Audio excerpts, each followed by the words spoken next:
Hello once again, welcome to the security update, which we often look at issues concerning security in the continent from west to east, and these are the stories making the headlines. Regional governor wounds Al-Shabaab attack in Gedo. Civilians urged to vacate 27-pounding hideout areas in Kenya. Suspected ADF rebels kill 17 in East Democratic Republic of Congo.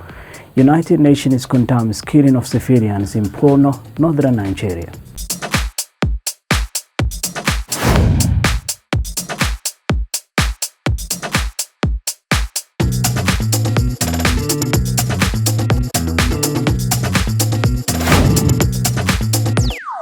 Welcome to the program.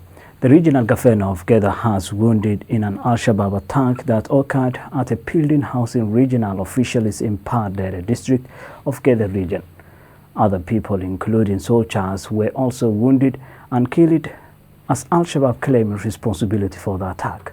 Multiple casualties have been reported following a suicide bombing in Bardere in the southern Gedo region of Somalia after a car filled with explosives was detoned at a building in the town center, housing regional officials early Tuesday. At least 2 soldiers are believed to have died, and an unspecified number of other people were injured in the attack, including governor of Gedo region. Al-Shabaab has immediately claimed responsibility for the attack and said a bomber drove a suicide car bomb into a building where the regional officials were meeting to plan anti-Al-Shabaab mobilization. Since August last year, Al-Shabaab has lost significant territory in central Somalia following community-level mobilization in support of federal government forces. In retaliation, Al-Shabaab has carried out a series of attacks targeting towns, clan leaders, and local militia commanders involved in mobilizing against the group. On February 21st, Al-Shabaab raided a Mogadishu care home for members of the pro-government forces who have been injured in military operations, killing 10 people. On March 7th, the group carried out a complex attack on a military base in Jana Abdallah, 60 kilometers west of Kismayo, killing at least 5 soldiers. U.S.-trained Daabjeerin Special Forces and Jubaland Darawish Forces carried out an anti-Al-Shabaab operation in the lower Juba region,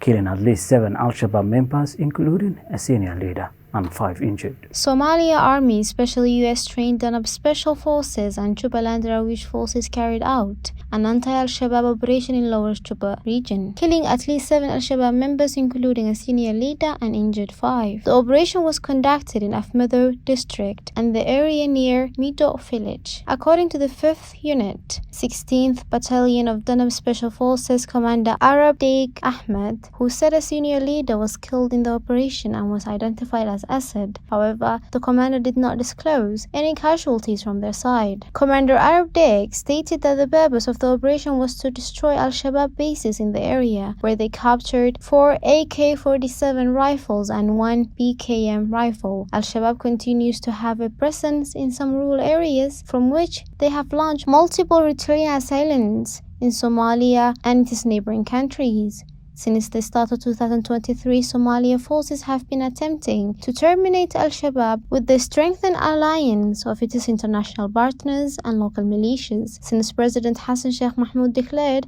an all-war out against the group last year.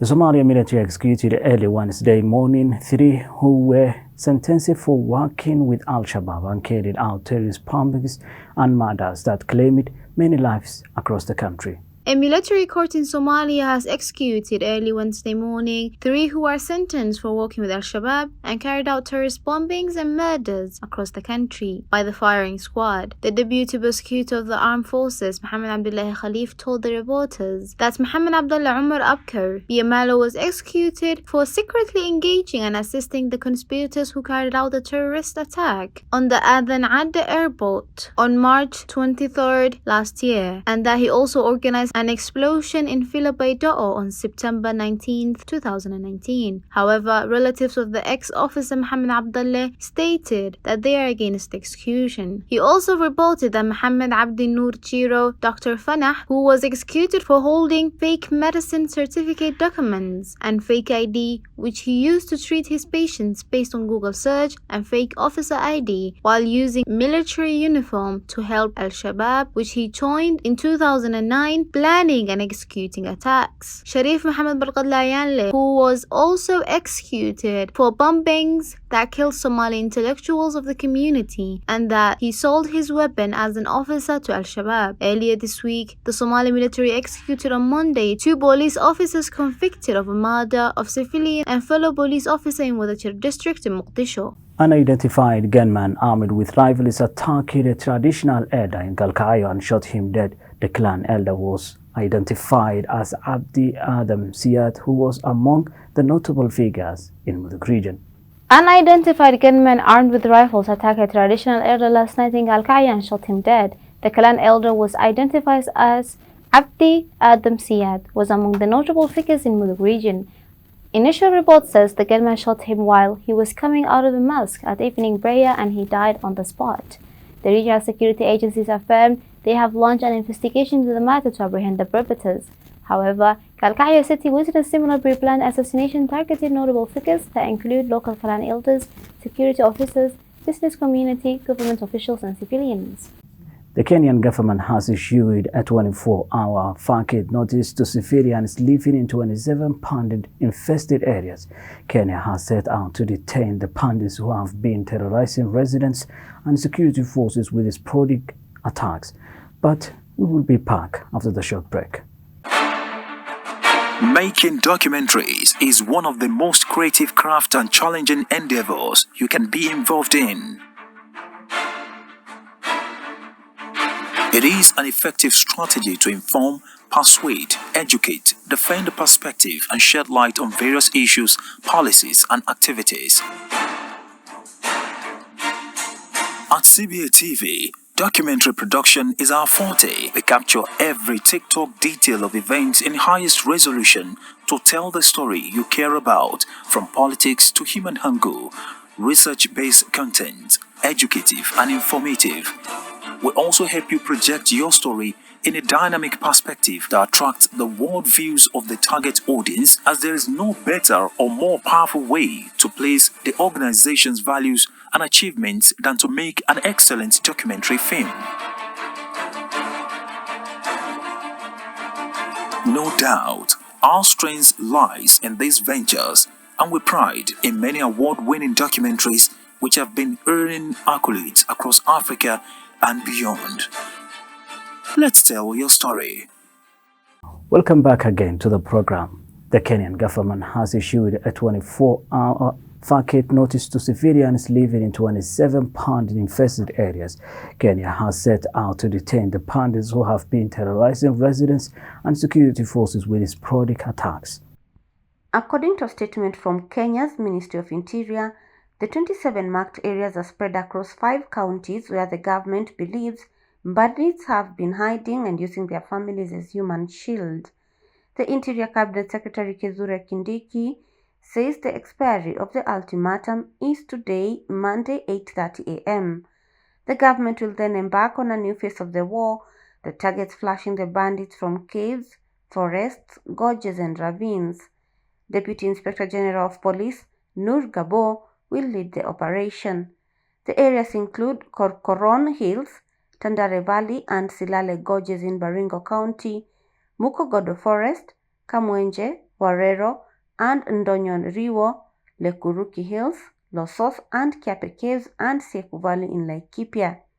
Similarly, civilians in Tungani Conservancy, Longewan, Nasur, Lochokia, and Lekadare escarpments, Lolmolok Caves, Pura Valley, Malaso Escarpment, and Suguta Valley in Samburu have also been ordered to vacate with immediate effect. Kindiki also prohibited low-altitude overflight by any aircraft in the area with the expectation of operational aircraft. He warned that any other aircraft found would be considered a threat. The Kenyan government will also offer rewards for information leading to the arrest of bandit commanders, as well as implement new security measures. Officials in the Democratic Republic of Congo have confirmed that suspected allied Democratic Forces militants on Sunday killed at least 17 people in Eastern Democratic Republic of Congo. The latest attack occurred in the early hours of Sunday at Kirindera in North Kivu Province's Beni territory. According to village chief Katembo Kahongi, 17 people died and 4 others wounded, adding that militants had also set fire to buildings. They used blooded weapons and fire to execute the population. The attack comes after suspected ADF rebels killed over 40 people in twin attacks in neighboring North Kivu villages on Wednesday, according to officials and residents. The Allied Democratic Forces, which the Islamic State group claims as its Central African affiliate, is one of the deadliest armed militias in eastern Congo, accused of slaughtering thousands of civilians. Last week, the United States offered a reward of up to $5 million for information concerning ADF leader Seka Musa Baluku. The United Nations has condemned the killing of dozens of civilians in northern Nigeria in an attack by armed extremist groups. The Global Party called for a quick investigation and immediately bringing the perpetrators to justice. The killing of more than 30 civilians in Gamburu in Gala local government area of Borno State, northern Nigeria, by terrorists thought to be ISWAP members has drawn condemnations from the United Nations.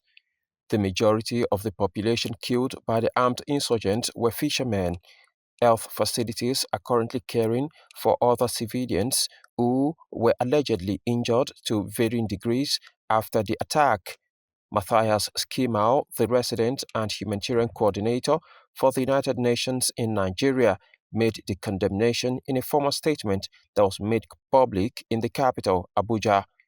The United Nations official further expressed sadness over the incident that happened in Mudkalo village, a border community. Mr. Skimau said several civilians were still missing following the deadly attack.